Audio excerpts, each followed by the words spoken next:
25 सप्ताह की कार्ययोजना के अंतर्गत कक्षा 1 की हिंदी की 16वें सप्ताह के 5वें दिन की शिक्षण योजना प्रस्तुत है। प्रथम कालांश में मौखिक भाषा विकास पर कार्य होगा। इसमें आज हम बच्चों को मौखिक रूप से कहानी सुनाएंगे। मौखिक रूप से जब हम कहानी सुनाएंगे तो हम 7 से 10 मिनट का समय लेंगे और बच्चों को कहानी सुनाते हुए कुछ बंद छोर के प्रश्न पूछेंगे। उसके बाद कहानी पर फिर समृद्ध चर्चा होगी 7 से 10 मिनट का। इसमें बातचीत को और समृद्ध बनाने के लिए हम 5 से 7 मिनट 5 से 7 खुले छोर के प्रश्न पूछेंगे, जिसमें कल्पना, अनुभव, अनुमान और तर्क आधारित प्रश्न होंगे। जैसे इस कहानी का मुख्य पात्र अगर मेंढक होता तो क्या होता और क्यों आदि। उसके बाद बच्चों द्वारा आपस में चर्चा के लिए हम समय देंगे 5 से 7 मिनट का। इसमें हम बच्चों को जब कहानी समाप्त हो जाएगी तो बच्चों को जोड़ियों में बांटकर पात्रों के बारे में चर्चा करने को कहेंगे। जैसे अगर आपको कहानी का अंत बदलना होगा तो वह क्या होगा आदि। उसके बाद 7 से 10 मिनट हम लेखन कार्य के लिए देंगे। इसमें बच्चे कहानी के आधार पर ही चित्र बनाकर नीचे अपना नाम लिखेंगे और अपने साथी के साथ चित्र पर बातचीत करेंगे। फिर किन्हीं 3-4 बच्चों को सभी के साथ अपने चित्र पर बातचीत करने के लिए कहेंगे। दूसरे कालांश में हम कार्यपुस्तिका पर कार्य करेंगे। आज हमारा कोई भी कार्यपुस्तिका का पेज नहीं है। इसमें हम अब तक सिखाए गए वर्णों का अभ्यास करेंगे और जो भी हमारे अक्षरों से बनने वाले शब्द हैं या वाक्यांश हैं उनकी पुनरावृत्ति का कार्य करेंगे। तो आज हम बच्चों को अ, ह, घ और ग वर्ण का अभ्यास कार्य कराएंगे। सबसे पहले 3 से 5 मिनट गतिविधियों के चरणों का अभ्यास करवाएंगे। इसमें हम वाक्यांश पठन पर ध्यान देंगे। इन वर्णों से बनने वाले शब्दों का प्रयोग करते हुए हम सरल वाक्यांश बनाएंगे और बोर्ड पर लिखेंगे और बच्चों से इन्हें पढ़ने के लिए कहेंगे। उसके बाद फिर हम ग्रिड संख्या 7 का उपयोग करेंगे, जिसका वर्णन आगे किया जाएगा।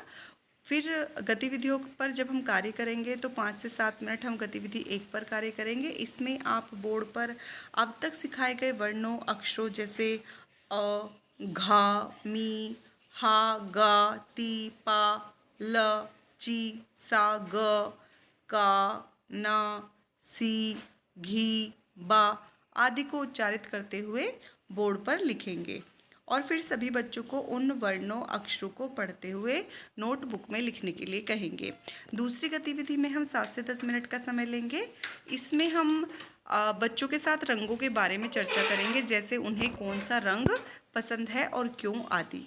बच्चों द्वारा बताए गए रंगों के नाम बोर्ड पर लिखते जाएं, फिर उन रंगों के नाम को उच्चारित कर बच्चों को बताएं। फिर रंगों के नाम को नोटबुक में लिखने को कहें। जैसे कि कोई बच्चा बताएगा काला रंग, हरा, सफ़ेद, इस तरह से उनको आप बोर्ड पर लिखेंगे और फिर उनको उच्चारित करेंगे और फिर बच्चों से कहेंगे कि आप इन्हें अपनी नोटबुक में लिखिए। तीसरी गतिविधि में हम 5 से 7 मिनट का समय लेंगे। इसमें आप कुछ शब्दों को बोर्ड पर लिखें, जैसे कि घर, मग, अब, घास, हरा, बाग, साथ, हाल, गीत, महक, गमला, अनार आदि। आप यहाँ पर उन्हीं शब्दों का प्रयोग करें जो वर्ण या मात्राएं हमने अभी तक बच्चों को सिखाई हैं। फिर उंगली रखकर एक एक शब्दों को पढ़ते जाएं। फिर बच्चों को इन्हें नोटबुक में लिखकर जोड़ियों में पढ़ने को कहें। गतिविधि 4 में हम 5 से 7 मिनट का समय लेंगे। इसमें हम अब तक सिखाए गए कुछ वर्णों और मात्राओं से बनने वाले शब्दों को बोलेंगे और बच्चे उन्हें सुनकर लिखेंगे। तो आप प्रयास करें कि बच्चे इस गतिविधि को करें। उसके बाद तीसरे कालांश में हम स्वतंत्र पठन और रेमेडियल कार्य पर कार्य करेंगे। स्वतंत्र पठन के लिए हम 10 से 15 मिनट का समय लेंगे। इसमें आप बच्चों को पुस्तकालय या रीडिंग कॉर्नर से चित्र सहित छोटी कहानी वाली किताबें अपनी इच्छा से चुनने के लिए देंगे और बच्चों को किताबों को उलटने, पलटने एवं पढ़ने के लिए पर्याप्त समय देंगे और आपस में बातचीत करने का अवसर भी देंगे। कुछ बच्चों को अगर कक्षा में अधिक बच्चे हैं तो आप 50% बच्चों को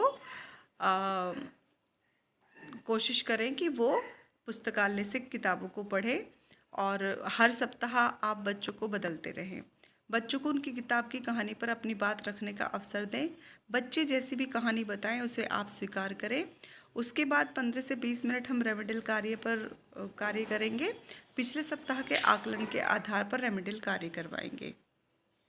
आप यहाँ पर ध्यान देंगे कि जो भी आप कार्य करा रहे हैं, चर्चा कर रहे हैं, उसमें सभी बच्चे प्रतिभाग करें और जिन बच्चों को कुछ परेशानी है तो उनकी कठिनाइयों को समझते हुए आप उनका समाधान करने का प्रयास करें। तो जो हमारी ग्रिड होगी वो इस तरह से होगी, ग्रिड 7, जिसमें कि कुछ वर्ण और अक्षर हैं, जैसे कि बा, घ, र, स, ग, ह, रा, त, ती, न, क, ली, अ, च, र, ही, गी, त, क, ली। इस तरह से इन जो हमारे ग्रिड के वर्ण और अक्षर हैं, इनको हम पढ़ने का बच्चों को अभ्यास कराएंगे। तो इस तरह से हमारी 16वें सप्ताह के 5वें दिन की शिक्षण योजना पूर्ण होगी। और आप प्रयास करें कि जो बच्चे हमारे सीखने में कमज़ोर हैं या सीख नहीं पा रहे, उन पर विशेष ध्यान देते हुए उनको अन्य बच्चों के साथ लाने का प्रयास करें। धन्यवाद।